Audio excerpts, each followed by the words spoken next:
The Minnesota Timberwolves are the most underrated team in the NBA right now. They've now won 5 straight games. They're a game out of second place in the bloodbath that is the Western Conference, but people want to say they have a predefined ceiling because Julius Randle is your second option. Julius Randle has been playing elite basketball this year. They've won their last 2 games with Ant essentially being a non-factor because the other team took him out of the game because he'd been averaging 40. And then Jaden McDaniels is in the midst of a breakout year. You also have Naz Reid. A ton of other guys, Dante DiVincenzo could even be thrown in there. And if the young core develops a little bit, man, look out for this Wolves team. And I think Chris Finch has done a phenomenal job this year. Some people are opposed to Chris Finch, some of the Wolves fans, in my comments from the last couple videos, but he was cooking. I mean, right here, we get DiVincenzo into a DHO followed by a flare screen, and Ant throws it to him. Now he's attacking Zubats downhill. Right here, as Chris Dunn tries to fight through the screen, it doesn't matter because DiVincenzo has a head start, and he's going to blow right past Zubats. And then they do the same thing right here. They do it over and over in this game, this time finding Naz Reid with Rob Dillingham, coming off the Naz Reid screen, and then throwing the flare to him as Chris Dunn tries to recover, which he can't. Now he's trailing Naz Reid, who's got a solid 6 inches on him, gets downhill and finishes over Ivica Zubats. And then this one right here was pure genius. You've been throwing the little horns cross action at him all game long, and then you get into it again, horns cross, except this time you turn it into a zoom screen on the back screen, clearing out Anthony Edwards, which takes Chris Dunn with him, and then they get the screen on John Collins to let McDaniels go one-on-one at Zubats, and it works like a charm. Then the inverted pick and roll. With Julius Randle, these are some of the things you can do. You could also do it with Naz Reid, but coming off the Naz Reid screen, they see Brook Lopez on the court, and they just lick their chops, right? They make the correct read, find Naz Reid for the 3-ball, and it's that simple.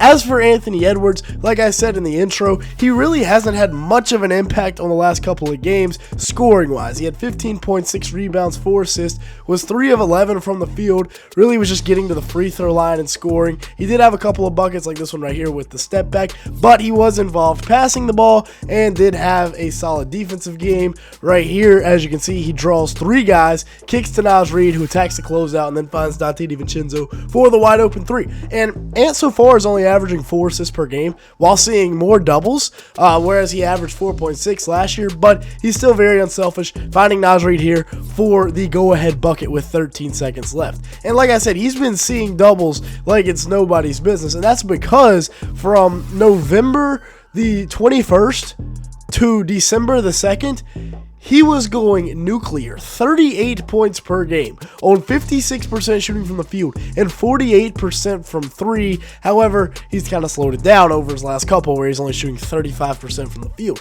But we're not worried.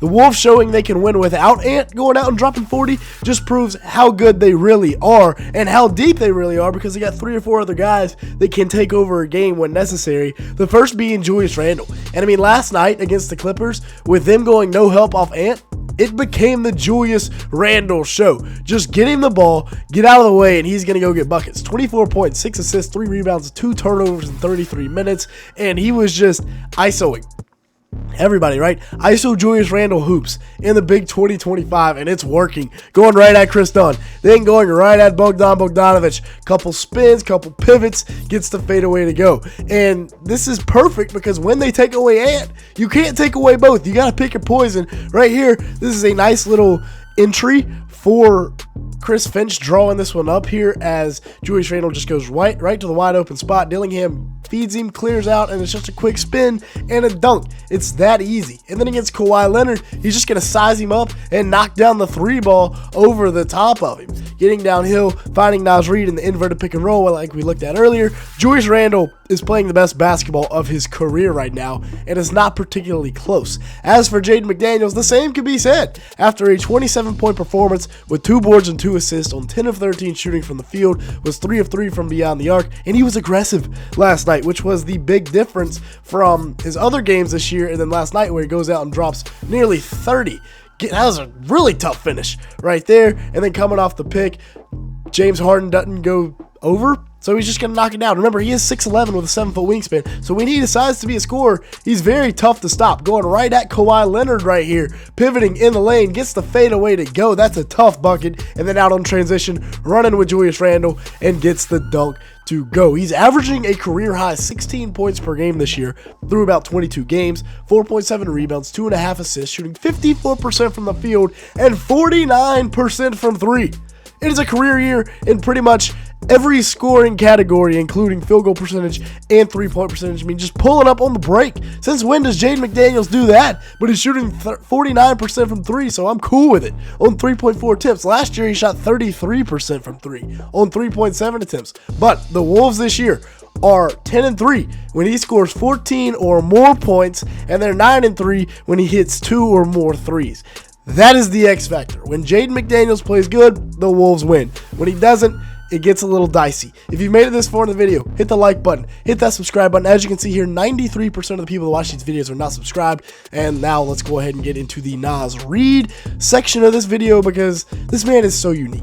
There's not many guys you can run flare screens for, getting him downhill, and then also post him up. But he's averaging 14 and 6 with 2.4 assists, 2 stocks in 26 minutes a game so far this year, while shooting 47% from the field and 39% from three. Getting into a little DHO here, and Zubac is just way too far down in the paint. Naz Reid can take full advantage of this, as instead of attacking Zubac, Randle sets the screen on Batum and frees up Reid for the wide open 3-ball. And he got hot last night in the fourth quarter, knocks down this one to make it a 6-point game, and then gets down into the paint against John Collins. Little pump fake, spin move, makes it a 9-point game. The Clippers fall back though, and then Naz Reid put the nail in the coffin with about 14 seconds left. He finished with 19 points, 9 rebounds, 3 assists, 7-11 from the field, 5 of 8 from beyond the arc, and like I said, none bigger than this one right here. And then Jalen Clark was playing really good basketball last night as well. The hustle guy here, the glue guy, if you will, kind of taking over the Nickeil Alexander-Walker minutes, but he's been better than both Rob Dillingham and Terrence Shannon Jr., who had much more draft capital invested into both of them, especially Rob Dillingham, and that is not looking like it's working out right now, unfortunately, but still early on. Jalen Clark had 8 points, 3 rebounds, and a steal, on 3 of 5 shooting from the field, makes a smart cut right here, gets right to the rim and finishes. And then on the deciding play of the game, they've got Jalen Clark on James Harden instead of Jaden McDaniels, who's an all-world defender. That shows you how much trust Chris Finch and company have in Jalen Clark as a defender. He's their number one guy now. That's what that tells me. They did have McDaniels on Kawhi, so take that for what you want, but hey, Jalen Clark was guarding James Harden at the end of the buzzer. Dante DiVincenzo, you see the numbers he's having. A big time year for the Wolves. 39% shooting from 3, 8 attempts. Really good numbers. Extremely efficient, like I said. Knocking it down from the 3-ball there. And then you got Terrence Shannon Jr. as well. I was really hoping for a big time year from him. He kind of heated up after the injury, but then he's cooled back down. Only played 5 minutes last night. Mike Conley, still a very important piece to this team. And then you also have Rudy Gobert as well, still a centerpiece of this team's defense at that center spot. But as for the Wolves, like I said, they've got 5 straight wins, which is huge. 2 of those coming without a big-time Anthony Edwards performance. And when you look at the West right now, they are a game out of second, a game out of third, half a game out of fourth. They are right there in the hunt to finish with a high seed, and you don't want to be in the play-in. You want to at least be top 6 in this Western Conference. With that being said, that's going to be it for today's video. Thank you so much for watching. Make sure to like button, hit that subscribe button, and leave me a comment down below. And with that being said, thank you so much for watching today's video.